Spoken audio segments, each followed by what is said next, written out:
नमस्ते, सलाम, Sat Sri Akal and hello. How are you बच्चों? आप लोग कैसे हैं? होप आप लोग बहुत अच्छे होंगे। बच्चों, आज मैं आप लोगों के लिए 7th क्लास की हिंदी वसंत का चैप्टर 4 कठपुतली लेकर आई हूँ। इस चैप्टर के कवि हैं भवानी प्रसाद मिश्र। कठपुतली किसको कहते हैं? कठपुतली धागे से बंधी हुई एक गुड़िया होती है जिसको अंगुलियों के इशारे पर नचाया जाता है, और यही है आपके इस पाठ का नाम, कठपुतली। इस कठपुतली पाठ में बताया गया है कि सदियों से धागे में बंधी और दूसरे के इशारों पर नाचती हुई कठपुतली क्रोध से धागों को तोड़कर आजाद होना चाहती है।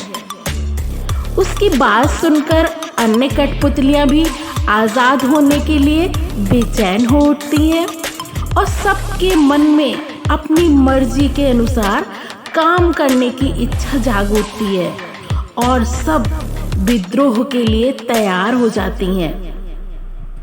अपनी बात का ये परिणाम देखकर पहली कठपुतली सोचती है कि सबकी आज़ादी की हिस्सेदारी जब उसके कंधों पर आ जाएगी तो इस इच्छा का क्या परिणाम होगा?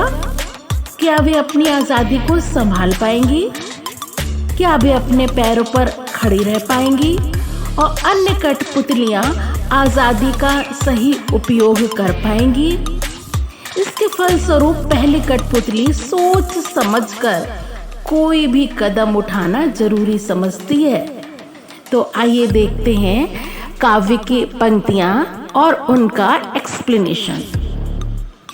कठपुतली गुस्से से उबली, बोली, ये धागे क्यों है मेरे पीछे आगे?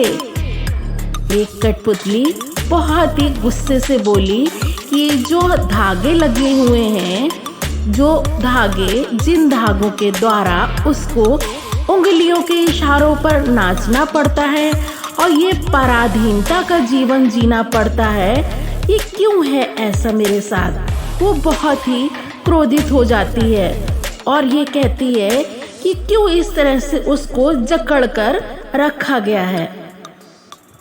इन्हें तोड़ दो, मुझे मेरे पाँव पर छोड़ दो। और वो कहती है कि इन धागों को तोड़कर उसको उसके हाल पर छोड़ दिया जाए। वह आत्मनिर्भर होना चाहती है, उसे अपने पैरों पर खड़ा होना है, उसे किसी के इशारे पर नहीं चलना है और वो अपनी इच्छा के अनुसार काम करना चाहती है। सुनकर बोली और कठपुतलियां कि हाँ, बहुत दिन हुए हमें अपने मन के छंद हुए। अपने मन के छंद छुए का मीनिंग है मन की बात सुनना, अपने मन का कार्य करना। तो देखिए अर्थ, सुनकर बोली और कठपुतलियां कि हाँ, बहुत दिन हुए हमें अपने मन के छंद छुए। बाकी जो कठपुतलियां थी उन्होंने पहली वाली कठपुतली के मन की बात को सुना और उन्होंने भी सोचा कि हाँ, हमें भी आज़ाद होना चाहिए। बेबी उनकी हाँ में हाँ मिलाने लगी और कहती हैं, सचमुच अब बहुत हो चुका और अपने मन की कोई इच्छा हमने अभी तक पूरी नहीं की है। अपनी मन मर्जी से काम करने का हमें अवसर अभी तक नहीं मिला है।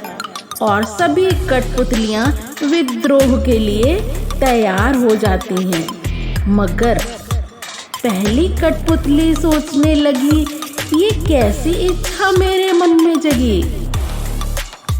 इच्छा जागना, इसका अर्थ है चाहत उत्पन्न होना। अब जब सारी कठपुतलियां विद्रोह के लिए तैयार हो जाती हैं तो पहली कठपुतली ये सोचती है कि कैसे मैं ये सारा कार्य कर पाऊंगी। पहले उसने केवल अपनी आज़ादी के विषय में ही सोचा था, इसलिए क्रोधित हो गई थी, परंतु अब जब उस पर सारी कठपुतलियों की आज़ादी की जिम्मेदारी आ गई है तो वे सोच समझकर कदम उठाना जरूरी समझती है। आज़ाद हो जाना बहुत सरल है, परंतु आज़ादी को बनाए रख पाना बहुत कठिन है। ये सोचकर वह बहुत ही सोच में पड़ जाती है कि हमें जो भी कदम उठाना है बहुत ही सोच समझकर उठाना है। तो बच्चों, ये था आपका आज का चैप्टर कठपुतली। होप आप लोगों को इसका एक्सप्लेनेशन बहुत अच्छे से समझ में आया होगा। बच्चों, यदि आपको हमारे एक्सप्लेनेशंस अच्छे लगते हैं तो प्लीज़ अपने दोस्तों में शेयर अवश्य कीजिएगा। Thank you.